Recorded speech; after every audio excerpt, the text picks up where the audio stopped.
Here's your First Warn Weather Forecast First, sponsored by Anderson Collision Center. Visit driveanderson.com. Well, good evening. Chief Meteorologist Candace King here in downtown Rockford at Prairie Street Brewing Company. Of course, it's Thursday, so that means we are back out at dinner on the dock, and already the turnout has been spectacular.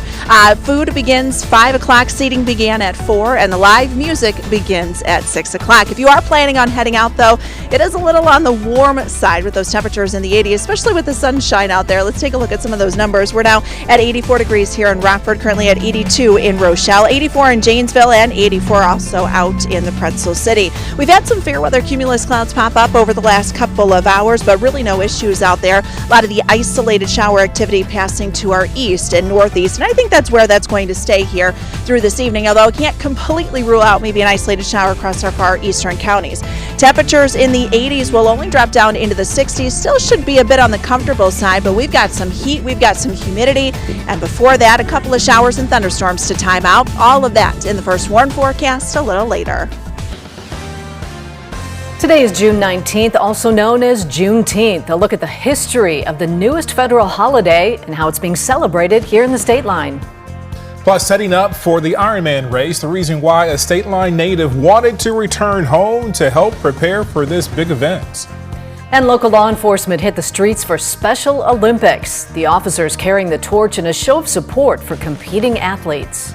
Live from WTVO 17, this is Eyewitness News at 5. Good evening, I'm Mimi Murphy. And I'm Wendell Edwards. We thank you for being here. We start tonight with Juneteenth, a national holiday being celebrated around the country and right here in the state line. The day commemorates June 19th, 1865, because on that date, the last enslaved people in Galveston, Texas, learned they were free, despite the Emancipation Proclamation being signed 2 years prior. The holiday has been celebrated for more than 150 years. It's a holiday in Texas for a long time. It became a federal holiday in 2021 after President Biden signed it into law. Here in the Rockford community, members are at Machesney Park right now celebrating the city's 35th annual Juneteenth. The celebration began at 1 this afternoon. It runs until 7 tonight. There are food trucks, local vendors, live music, and a talent show, which was set to begin moments ago. Now, this celebration in Rockford is the longest running Juneteenth event in Illinois. When we started, we had maybe 200 people there, and it started growing, especially when we moved to Machesney Park. A young lady named Martisha Brown came to help me about 5 years ago, and we just have blown up since then. It's been a good 35 years, to be honest about it.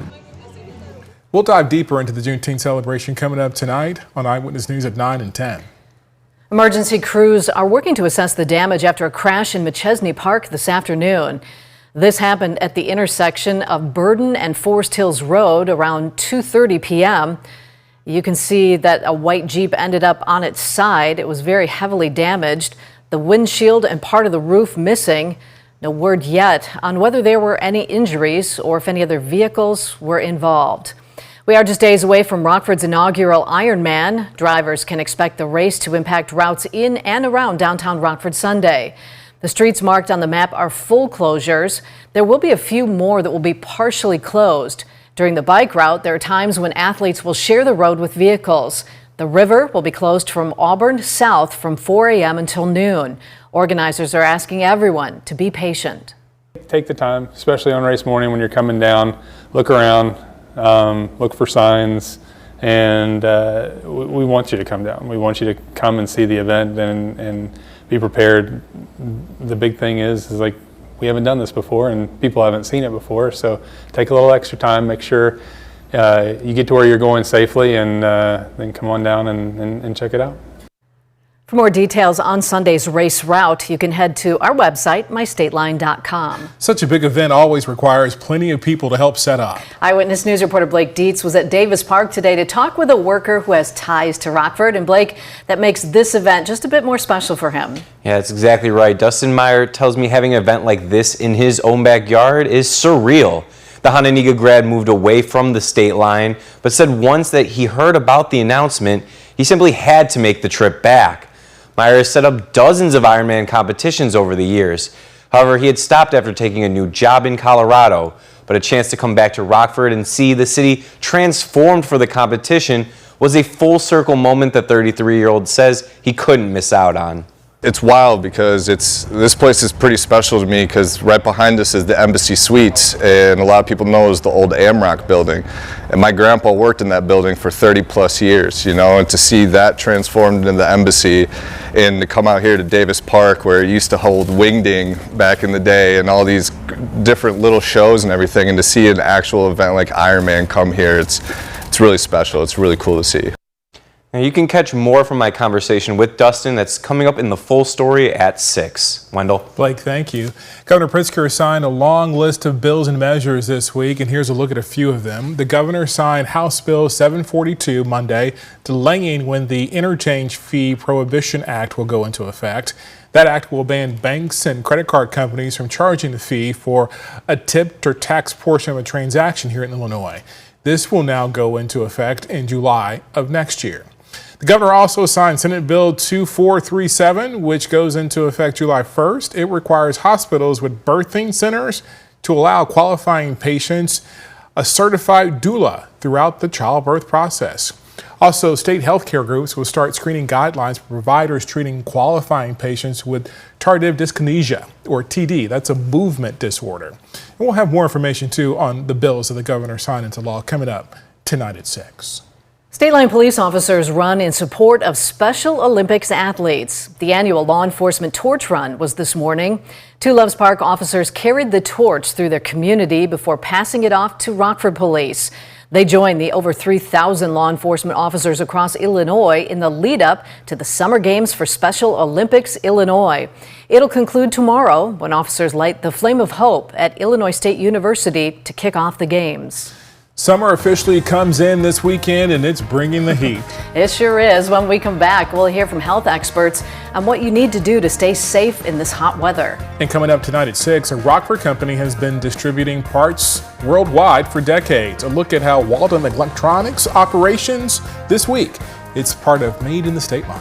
You're watching Eyewitness News, your home team, with Mimi Murphy, Wendell Edwards, Sports Director Scott Lever, and Chief Meteorologist Candace King. It's going to be hot this weekend with a stretch of days in the 90s. Eyewitness News reporter Tyler Sorensen talked with local health experts about how to stay safe in this heat wave and in the heat in general. Tyler, what did they say? Well, Mimi and Wendell, they said the best thing to do is to be prepared, hydrating and eating regularly, as well as making sure you are in shaded areas, something that is extra important this weekend. Heat and humidity, a mixture that in the Midwest means summer, but also an increase in heat-related emergencies. So when you combine heat, which then makes our bodies heat up faster, especially if we're exerting ourselves during our own heat, and that humidity, which slows our ability to cool ourselves through evaporation of sweat, you can sometimes find yourself in a little bit of trouble that you otherwise wouldn't be in if the temperatures were a little bit more temperate. This weekend, it is projected to be in the mid-90s, and along with the Ironman on Sunday, Carmela Londo, an emergency department clinical nurse manager at OSF, is worried about athlete safety. It's just going to be tough dealing with the heat, making sure that they're replacing their fluids and managing those symptoms, because once they start getting those muscle cramps and they're overheating and they're still trying to exert and complete the competition, it's just putting them more at risk of heat exhaustion and heat stroke. Along with having advice for spectators of the race. Try to find a shady spot if you're going out to watch it. Be sure you're drinking a lot of water and fluids, so plenty of Gatorade. Also, they have IV, the liquid IV stuff is great. Pedialyte, even if you're an adult, you can drink Pedialyte. It still will replace your electrolytes. If you start feeling the early warning signs of heat exhaustion, including moist, pale skin, nausea, headaches, along with fatigue, the best thing to do is get to a cool area. And if it worsens, it is time to start thinking about calling emergency services. You want to get those folks cooled off, in the shade, in the air conditioning, hydrated up. But if they don't turn around, that's really where you need to start thinking about whether they need, emergency medical services or even a trip to the emergency department to turn that around before they start having more damage to their organs and such. Now, due to the heat, there are cooling centers throughout the city, and for a list of them, you can find them on this story and our website, mystateline.com. Wendell. Tyler, thank you. It's already getting warm in the state line, as we just heard. More heat is coming. And when we come back, Candace will give us her full forecast live from Dinner on the Dock.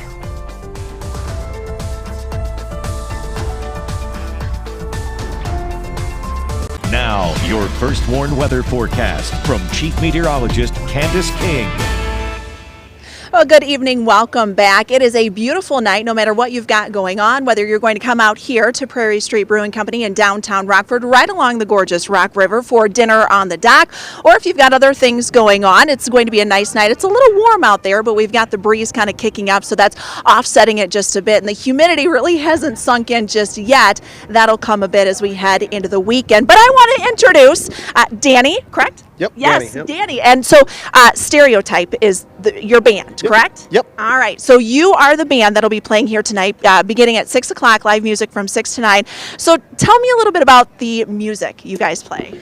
So we've kind of done an evolution. We started out with kind of the pop goes punk genre. Okay. Then we jumped into the pop punk genre, and now we're kind of in the pop rock genre, and it's kind of a mixed bag now. So yeah, you got a little bit of something for everybody. All right. So any sort of pop punk. Tell me a little. I'm a country gal, so kind of tell me a little bit about that. What's that music? So that'd be like Green Day, Good Charlotte, Fall Out Boy, that sort of stuff, the emo stuff. So how long have you guys been together as a band? I know we were talking about that a little bit before break. So how did kind of things get started for you? So every member of this band was a member of two other bands that used to play, Ginger Bush and Off the Grid. And both of those bands broke up, and they played similar music to each other. And Gage, who he's one of my guitarists, he's over there looking at me funny. But so he gathered us all together and put pieces of each band together and said, let's keep gigging out, guys. So we started that. That was late 2018, early 2019. We didn't get to really play after we started getting our stuff together because then COVID-19 happened. Yeah. So after COVID-19, I'd say 2021 and on, so about almost 4 years now, we've been gigging out. So. All right. Well, it looks like you guys are going to have a pretty good crowd here for tonight. I'm excited about that. Real fast, what's your favorite part about playing at things like this? I like to have a different persona because, my business persona, I'm professional. I work as a technician in metrology, and it's a different ball game. Sure. There I have to be professional and focused on the numbers and the computer stuff, and here I get to jump around and act a fool, and people get to see a different side of me and all my boys. Oh, that's going to be so much fun. Well, I am looking forward to it. Thank you so much for taking some time to talk to us. I'm looking forward to listening to it here. 6 o'clock it starts off. It is free to come down, and the tables are open, so if you want to come out and enjoy, and you can actually bring some chairs and enjoy that as well. All right, let's get right into the forecast. Let's take you out over the Rock River with our Mercial Skytrack camera here, high on top of the Rock River, looking over to the east and northeast. We've got some showers and a couple of thunderstorms that have been developing, some of with those fair weather cumulus clouds, a little disturbance working in from the east and northeast, but a lot of that activity is going to stay off to our east. So I'm not too concerned with any shower or thunderstorm activity as high pressure continues to build in. What we will be looking at, however, is what develops out across the high plains, as that'll sink a little closer to us and could bring us some showers and thunderstorms there as we head into tomorrow morning. Temperatures in the 80s, they will climb here heading into the weekend. We've got several days of those numbers that'll be in the 90s, mid and upper 90s possibly, with that heat index rising up over 100 degrees as a strong ridge of high pressure builds within the jet stream, allowing that heat to build in as we head into the weekend. So we've got those shower and thunderstorm chances there as the cloud cover will increase through tomorrow. Might get some strong gusty winds once some of those showers pass midday tomorrow before drying things out and then heating things back up as we head into the weekend. Tonight that temperature will drop down to about the mid 60s. Tomorrow we're up to 85, and then we've got the 90s there, 94 on Saturday, 95 Sunday, 96 degrees on Monday. May see a couple of showers and thunderstorms. We'll show you that 7-day forecast here coming up a little later. Thank you, Candace. Drew Collins is in next with sports. An emerging Cubs superstar made team history today. Stay with us to find out more. In Game 6 of the NBA Finals tonight, stick around to hear more from the players ahead of the game. Now sports with Drew Collins.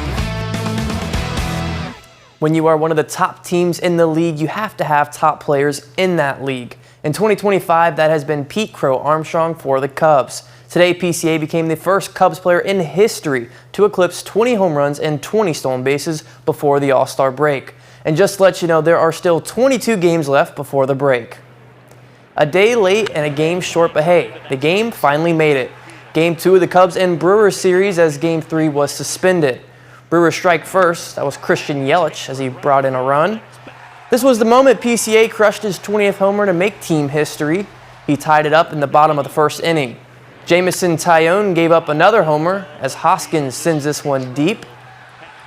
And unfortunately for Cubs fans, there was more of that. The Brewers make it 5-3 with another long shot.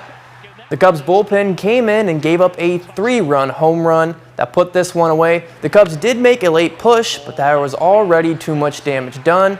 The Cubs fell in this one 8-7. The White Sox pushed yesterday's game back to today for a doubleheader. Game 1 wrapped up and the Sox lost 5-4, so that makes it 7 losses in a row heading into their second game. Game 2 is underway and the Sox currently lead that one 1-0 in the second inning. In just a few hours, Game 6 of the NBA Finals will tip off right here on WTVO. The Thunder are trying to take home the gold, meanwhile the Pacers try to protect their home court and force a Game 7. Tyrese Halliburton's injury status is the biggest news surrounding the game, but still remains uncertain and a game-time decision. Tip-off is at 7:30 right here on WTVO. And I think just us focusing on trying to be the best version of ourselves for Game 6 and having that at the top of my mind is all that really matters. I think it depends on who you ask. I mean, you're asking me, so I think I have to be as smart as I want to be. I have to understand the risks, ask the right questions. But I'm a competitor. I want to play. I'm going to do everything in my power to play, and that's just what it is. But, I mean, I think the answer to that is dependent on who you ask. That's sports. We'll be right back. Well, it is a warm one out here as temperatures are still in the 80s. Not necessarily humid, but it is pretty hot once you spend some time in the sunshine. And we're losing some of that cloud cover we had from earlier today. Skies will stay relatively quiet through the rest of tonight. So no issues weather-wise. There's a little breeze, though, to kind of help offset some of that warmth. The First Warn Interactive Radar brought to us by Rockford Glass and More stays pretty quiet. That might get a little more active locally here very late tonight into early tomorrow. Keeping an eye on a cluster of thunderstorms that'll move into the area and could produce some gusty winds, especially on the backside midday tomorrow before temperatures are expected to warm. When we look at that 7-day warm, I can't call it a warmcast. Yeah, 7-day warmcast because it's going to get hot. We're in the mid-80s tomorrow and then climbing through the mid-90s. The heat index, especially on Saturday, up over 100. We might dry things out just a bit Sunday, Monday, which could push the temperature up, but it does get pretty windy there, at least for Saturday and then into Sunday before the potential for some showers and thunderstorms will increase midweek next week. Thank you, Candace. And thanks for joining us. We'll see you at 6.